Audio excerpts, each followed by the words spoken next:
Sirène, de Ulysse à Starbucks. Il existe deux types de sirènes, l'une présente dans la mythologie grecque et l'autre issue du folklore médiéval scandinave, largement représentée dans l'art roman en Europe. La première, mi-femme, mi-oiseau de proie, hypnotise les marins avec son chant mélodieux. Dans l'Odyssée d'Homère, les hommes de l'équipage d'Ulysse, au retour de la guerre de Troie, doivent se boucher les oreilles avec de la cire pour pas céder à leur chant. On en a fait l'image des dangers maritimes, puis l'image même de la mort. Dans l'imagination traditionnelle, ce qui a prévalu des sirènes, c'est le symbolisme de la séduction mortelle. Dans l'Antiquité, les sirènes ont donc très mauvaise réputation. Encore une fois, on rattache l'image de la femme à quelque chose de monstrueux. La femme est la tentatrice, celle qui désoriente l'homme et qui l'empêche de rester sur le droit chemin. Les sirènes perdent peu à peu leurs plumes et leurs griffes pour se retrouver avec un buste de femme, une belle poitrine, de longs cheveux et une queue de poisson à la place des jambes. La sirène scandinave prend vie.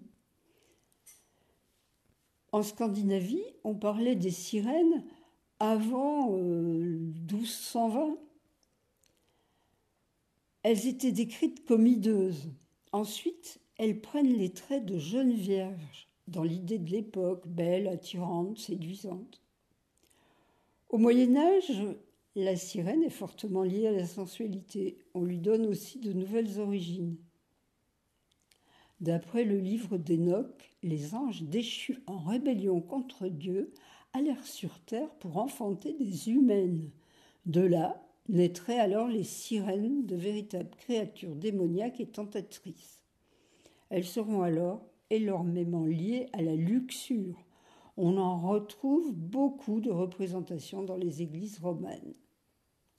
Christophe Colomb lui-même assure avoir vu des sirènes. Par chance, il s'en est bien tiré sans céder à leur chant. On peut observer un contraste certain entre l'image de la sirène jeune et vierge et le côté femme fatale et dangereuse qu'on lui associe.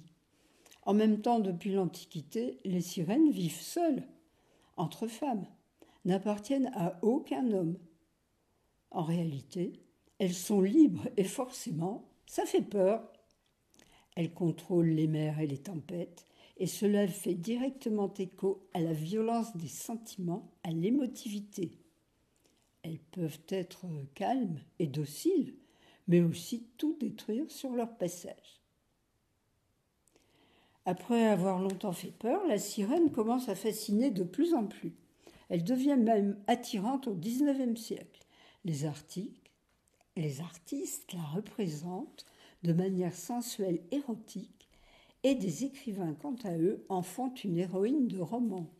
Le conte d'Andersen, La petite sirène, est devenu un chef-d'œuvre, une source inépuisable d'inspiration, et sa sirène, le symbole de la ville de Copenhague. Oui, mais on peut s'étonner du choix par cette envahissante et petite chaîne de bars à café américaine pour un logo représentant une sirène. Il s'agit de l'entreprise Starbucks qui tient son nom de Starbo, un camp minier du XIXe siècle du mont Rainier près de Seattle, qui rappelle au fondateur Starbucks un personnage de Moby Dick. Le logo, dessiné par le designer Terry Eckler, est une sirène couronnée dotée de 2 queues de poisson, inspirée d'une gravure scandinave du XVIe siècle. Comme quoi, la sirène fait vendre. Plus poétique et humain est le roman contemporain de Héry de Luca, L'histoire d'Irène. Sur ce thème troublant d'une jeune femme qui choisit de rejoindre le monde sous-marin, d'ailleurs elle en vient peut-être,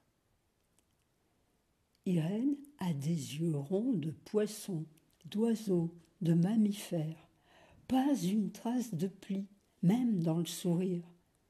Elle est orpheline, elle a 14 ans et va bientôt accoucher. Elle vit dans une pièce qui servait des tables à l'âne et qui est pour elle maintenant. Il y a un lit en pierre et un matelas de feuilles sèches. Irène va nager la nuit, même en hiver. La tempête non plus ne la fait pas rester à terre. Elle ne se sert pas du feu. Elle mange cru, le poisson aussi.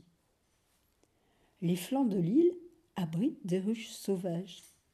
Irène éloigne les abeilles avec un mélange de crottes de chèvre et de chair de mollusques marins. Si l'une d'elles lui laisse son rostre dans la peau, elle la frotte avec du sel de roche recueilli dans les flaques séchées. Irène connaît des réponses à des choses qui ne posent pas de questions. Pour le village de l'île, sa présence est superficielle. On la regarde comme une ombre sur le mur.